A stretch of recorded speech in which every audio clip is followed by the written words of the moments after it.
and welcome to another episode here for the Funky Pod, Mindful Media and Communication. And this episode is a special episode for me, personally, just because it's been on my mind for a long time. So if you follow the podcast, you know that I'm a sports fan, right? I'm into like lots of different kinds of sport. It be volleyball. I do follow football too. I'm very much into fighting, like Muay Thai, all things martial arts, actually. And so I listen to lots of podcasts in that area too, right, in that realm. And what really annoys me in all kinds of sports is that basically every big podcast, every big show on YouTube is sponsored or owned by a gambling website. That could be whatever.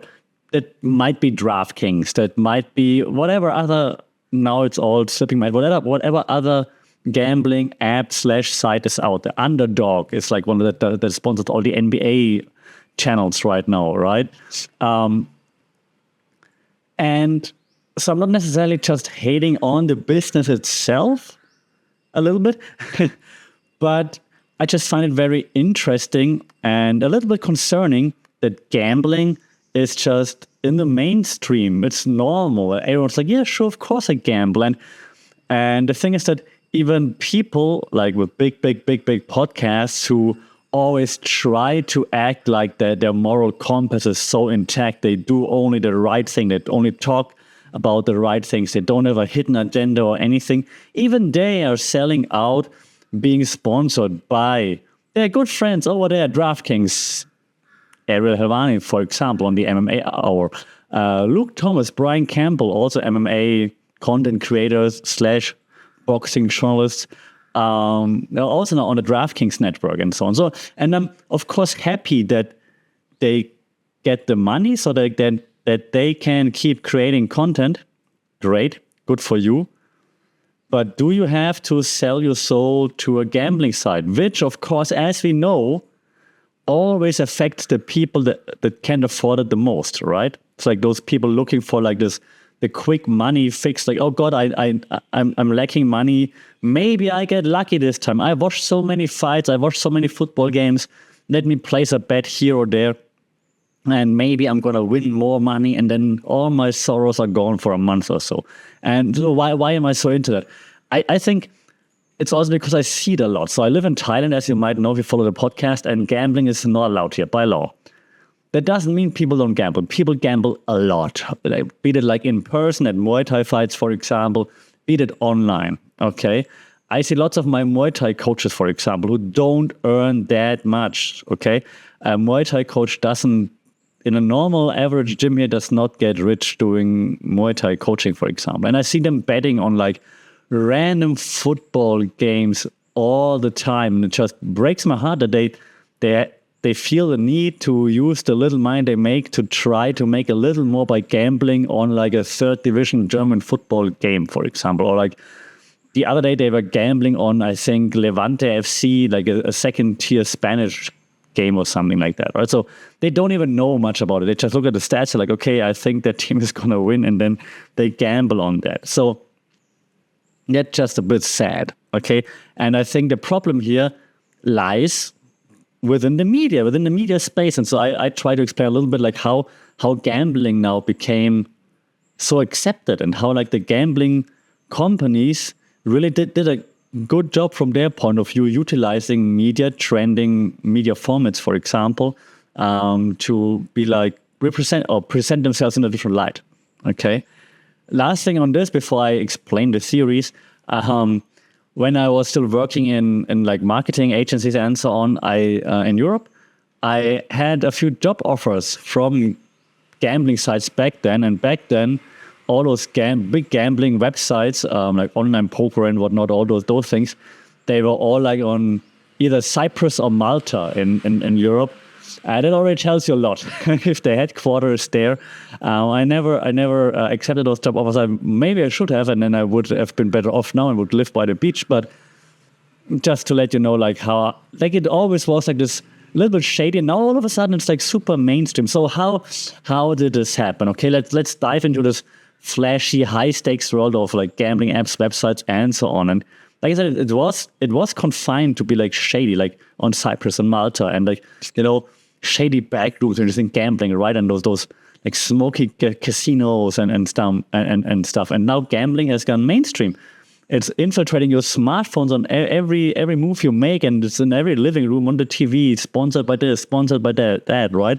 So you got to look a little bit critically at the phenomenon that is gambling right now through, like I said, the lens of media and communication studies to understand how did this happen? What does it mean for society even? And yeah, let's roll the dice on that and figure out where is it going to go. Okay, so in the first theory, I want to revert back to our old friend when it comes to media studies, Marshall McLuhan, who was a proponent of the media ecology. As you know by now, I mentioned in the last podcast too, the media ecology theory. Okay, media ecology, one more time, posits that the medium through which content is delivered, the medium through which content is delivered shapes how the content is perceived and affects society. Okay? So the rise of online gambling sites and apps has transformed like gambling from this sporadic activity to like this constant possibility at your fingertips, right? So because now you have so many gambling apps. Gambling apps. Say it again, gambling apps. Okay, you've got so many gambling apps at your fingertips. Yeah, so gambling is nothing where you have to approach someone, a bookie or anything anymore. You have it on your fingertips. So it's from the sporadic, like, this feels a bit shady, to like, hey, look, it's a flashy looking app that gives me like $100 credit if I sign up, for example. That's so cool. Yeah, so it completely shifted the perception here. And then, of course, hand in hand with what I just said, the convenience, right? The convenience of like a digital platform means that you can do it 24/7, anywhere, anytime, obviously. Anyone who's got a smartphone can place a bet, right, at any time. You can probably sign in with your Google Pay or your Apple Pay account. You don't even have to like give your credit card anymore if you don't have one. I mean, you have one for Google Play, but you know what I mean. It's so easy. Just click. You don't have to enter anything. You don't have to give cash. You just click, connect, sure, yes, and then get like a nice sound that triggers your dopamine system, like, ding. You're like, oh yeah, hey, cool, hey, I placed my first bet, so cool, I hope they're gonna win. Right? So this blurs the lines between like casual entertainment and the compulsive behavior, because once you're in there, you gotta keep going. Right? So it's about the ubiquity of those platforms that raise a question about like their impact on, I think, gambling addiction, for example. Right? And hand in hand with that, gambling addiction then might lead to financial instability. Those constant notifications you get on your phone, right? They increase the urge to check it, right? So this easy access, or your push notification from your gambling app, hey, today, Mavericks versus Timberwolves, blah, blah, place a bet now. You're like, oh yeah, sure. Okay, so that increases the urge to participate, and that might lead to financial troubles, obviously. Okay. Now the question also is like, how much are the programs that advertise those apps to blame? Because like, especially like American podcasts, right? I know America, it's like, in the US, it's like all about like making money first, economy first, and everything else second, privacy and safety and whatever. But and fair enough. I mean, land of the free, whatever. The thing is though, like how much do we have to talk about the programs that advertise that, right? Like, so if I watch like an MMA podcast, for example, and they're telling me like, hey, we're sponsored by DraftKings, our good friends over there. Download them now. Code Helvani for whatever, $100 free sign-up credit or whatever that might be.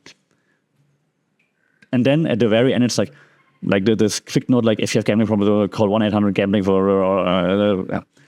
They know it's a problem. They just don't care, right? So how much do we have to blame the program? Or do we say, well, the advertiser pays the most, so whatever, right? You got to look after yourself first. I think that's a big question there to ask. Also, shows like Helvani, I stick with this because I'm into MMA, but there are others, of course, like at Underdog and lots of NBA content, for example.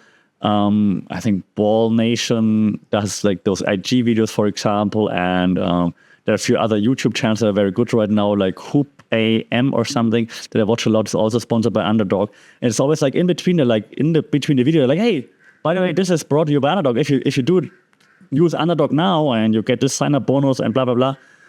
All right, so how much do we blame those creators for reeling us in? Like the MMA Hour podcast has like a whole segment dedicated to like just gambling. Like how cool is gambling? And it's so much nicer to gamble on something because it increases like how you watch a game and how you watch a fight because you're more involved. They make it sound so cool. Is gambling really that cool? Is the question. Should it be that cool? Is the question. And hand in hand with that, right, making it sound cool like in different media channels, goes the cultivation theory that we also discussed before many a times, right? So cultivation theory, as we talked about before, developed by Mr. Gärtner, the researcher, the theorist, and it examines how long-term exposure to media content shapes the viewer's perception of reality. Okay, so films, TV shows, they have long, like, glamorized gambling, right? And now, of course, YouTube channels, IG videos, and so on, they jump in on that. Okay, so they portray the gambling as like this thrilling, high-stakes endeavor that's associated with like wealth, maybe sophistication, like a James Bond movie, but mostly with like wealth and with quick money and with fun, right? That's how it looks like on social media these days. And so as gambling apps become more mainstream, it is this, the glamorous portrayal, but also like this quick fun with friends portrayal in social media contributes to this normalization of gambling. Like everyone's gambling, they're gambling, they're gambling. The guys on the podcast are gambling. Of course we're gambling. Everybody's gambling. Oprah's gambling. There was a joke. Oprah, don't sue me. So viewers, in this case, especially, of course, younger audiences may develop this good perception of gambling as like a harmless or even like as a desirable activity, like ignoring like potential risks and consequences that might come with it. Yeah, if you look at movies, you have like Casino Royale. Casino Royale. That's hard for a German somehow. Casino Royale. Oceans 11, 12, 13, 27. But it looks like exciting. But we know that it's the movie, right? Still, like if you go to a casino, you're like, oh, it's a casino, so cool. But okay. But those gambling apps take a different approach. They take the approach of like, hey, we're cool, we're fun, do it with friends. It's just $20. Come on, let's just have some fun and be more involved. It's a bit of a different approach there that makes it look like much easier. And it's, again, a gamification process, right? You have the app on your phone, notifications, like, yeah, place more others, place this bet. Do you want to place the same bet or do you go against them? Gamification is a huge aspect in this regard. And I think even a younger audience who's used to gamified content to participate in the gamified everything, gamified life, so to speak, if you will, they might fall for that even more. And I think that's a big problem. And so that's the cultivation theory. And as you know, when we talk cultivation, we also have to talk framing theory. We do this a lot in combination on this podcast, right? And I think in this regard, when it comes to gambling, I think framing is very important, right? We know that Erving Goffman came up with the framing theory way back, and now it's everywhere when we consume media. And the framing theory, as we also know, explores like how media, podcasts, YouTube videos, TV, whatever, how media frames influence audience interpretation of events and issues. Okay, so that's the idea. So the framing of gambling, and if you watch the video, I make like this frame with my hands. If not, I just told you. So the framing of gambling in the media often like highlights the positive things, of course, the excitement, potential rewards, while downplaying the risks of being addicted, losing lots of money, right? So the frame is always on the positive things. Like I said earlier, for example, on this MMA podcast, they're like, hey, we have the gambling corner, so to speak. Gambling is so much fun. Let's add something. Let's add some stakes. Then you're going to be more involved in the weekend. No. Yeah, they make it sound cool, fun. So that's the frame they put it in. While on the other side, the downsides, addiction, losing money and whatnot, it's not in the frame. It's only the fun part that's in the frame. Okay, that's the framing theory. So then ads for gambling apps, they feature like the big wins, the happy faces, the even luxurious lifestyle. They reinforce positive connotations. Like so, when you think gambling, you think money. Yeah. However, like critical frames that highlight addiction, financial ruin, that predatory nature of some gambling practices, less prevalent, obviously, right? Which leads to an imbalanced understanding of the activity of gambling itself. Yeah, so for example, like ads for, let's make it obvious, ads for online casinos often show like winners. They never depict anyone losing money. That's the easy example, but that's what we know. But those gambling apps like, hey, bet on like Luka Doncic hitting like more than 5 threes next game, for example, right? Of course, no one's getting broke from just one fun bet. Hey, bet on Derrick Lewis taking off his shorts after the next UFC fight, for example. Right? Of course, no one's getting financially ruined from one bet on Derrick Lewis. But if you do this on the app all the time, and then the podcast talks about it all the time, that YouTube video talks about it all the time, eventually you do it again and again and again and again. And that could lead to problems. And that's the gamification process as well. And once you're used to something, you keep doing it. Even if it's not the best thing. We all have vices. Why are we doing those vices? Because we're used to them. We know it's not good. We keep doing it. If you keep gambling, even though you know it's not good, and even if you might not be able to afford it, that's a problem. Okay? And this leads me to the next theory.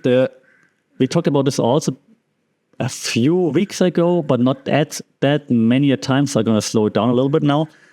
It's the narrative transportation theory, okay? Narrative transportation theory. Talks all about like immersion and engagement from a media point of view. So the narrative transportation theory suggests that individuals who become absorbed in like a narrative are more likely to be influenced by that narrative that they're really absorbed with. Let me explain. So gambling apps and websites often use like very engaging, immersive experiences to attract and to retain users. Yeah, so like elements such as like interactive games, live betting, personalized bets, personalized content, group betting, for example, us versus them, and so on. These platforms create like very compelling narratives that draw users in and making them more likely to participate and potentially to spend more money, of course. Yeah, they're like casino example again, like live dealer games, for example. They replicate those experiences of like a real casino, making the online experience like more real. But again, my main issue lies not with that, because you know what you're doing, at least. It lies more with like those gambling apps that create like group betting and like us versus them, and they send you those push notifications to really like reel you in and make you feel like that's my lifestyle right now. Okay, so this can become really, really, really addictive. And yeah, once you're absorbed in this narrative, right, it's hard to get out of it because that's part of your life, part of who you are, basically.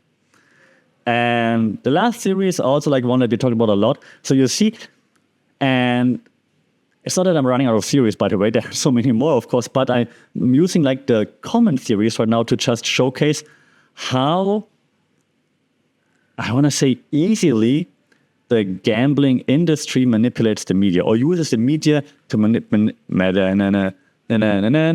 manipulate us. Okay? The last one, the one that we talk about in, I think, almost every podcast episode because it's just about everywhere, use and gratification. We talked about this 1,000 times. One more time. Okay, use and gratification theory means that individuals that choose specific media to fulfill their needs. So now why do individuals choose gambling apps on which needs it is for fulfilling, right? So people may turn to those apps for entertainment, because you see the live scores when you gamble on something. It's usually a live score tracker, live stats, and so on, right? For excitement, of course, like, oh my God, I play something. Oh, me and my friends are betting. Social interaction, because you might do it with your friends. Or maybe even as a way to escape from your daily stress. And I understand that because you have so much stress with your girlfriend, boyfriend, husband, wife, whatever. At work, everyone's just stressing you out. And so if you gamble, you have something to focus on, to take your mind off thinking about all the other stress. I do understand that. And that's a reason why we're turning for or towards certain media, in this case, just towards, and I'm going to say it, bad ones. gambling. It would be better if you would focus on something else, obviously.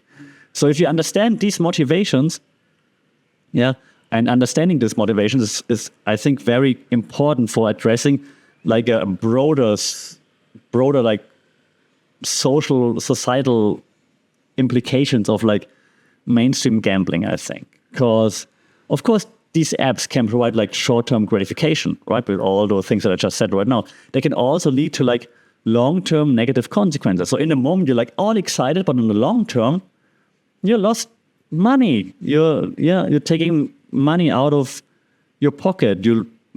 Off your table. If you have kids, a wife, a husband, whatever, pets you have to care of, this short-term gratification can have long-lasting negative consequences. Yeah, it could also be like leading to addiction. If you hit like this dopamine hit, that's not good grammar. If you chasing this dopamine hit, right? The sound like ding, you just placed a bet, let's go. If you're chasing this and you keep chasing it, you keep doing it again, and first you do it every 2 weeks for like a UFC fight, for example, or for a football match. Then you do it every week. Then there's no football match this week. You find one. There's no Premier League. There is something in the Argentinian first league, second league, maybe even. There's a German third league match. I'm going to bet on that. You see, and then you keep doing this, and then you're in it, and it's so hard to get out of it. Okay, so the social aspect of like live betting and this interactivity, like reeling you in, can make it way harder for users to disconnect, and of course increases, like I just said, the risk of addiction. You might have seen me like rather, I don't know how to call that, not angry, but rather almost angry when I talk about this topic, because it really bothers me. Because like I said in the intro, it's of course always the ones that can't afford it that get caught up in it, right? So to bring this all together before I get really, really upset, this mainstreaming of gambling apps and websites represents like a very significant shift in how gambling is perceived and engaged within society, right? It used to be banned in many countries. Now it's not banned in many countries anymore. So by applying those media theories that we just discussed, we can understand the implications of this, I want to call it a trend, because it's everywhere right now. So from the seductive allure like presented in media to the immersive experience, right, offered by those digital platforms, apps, and so on, gambling did a good job repackaging itself as like an accessible and like appealing activity, unfortunately. And that's why I think it's essential to actually recognize the potential risks and, well, develop strategies to mitigate them. And the question is, what do we do? How do we mitigate those risks? Besides just, and I hate this word, raising awareness, increasing media literacy, what else is there to do? Because again, they're everywhere. Let me know in the comments, or let me know via email, funklepod@gmail.com, @funklepod on social media. How do we stop this annoying trend of gambling being everywhere? I hope you did learn at least something here. I hope instead of being addicted to gambling apps, you're addicted to this podcast, because there's more for you. If you want more, like, share, subscribe, leave a review in whatever app you're listening to. That really helps with the algo and reaching more people. Very much appreciated. Take care, stay safe. Don't place any bets. Follow this podcast. Until then, stay safe, take care.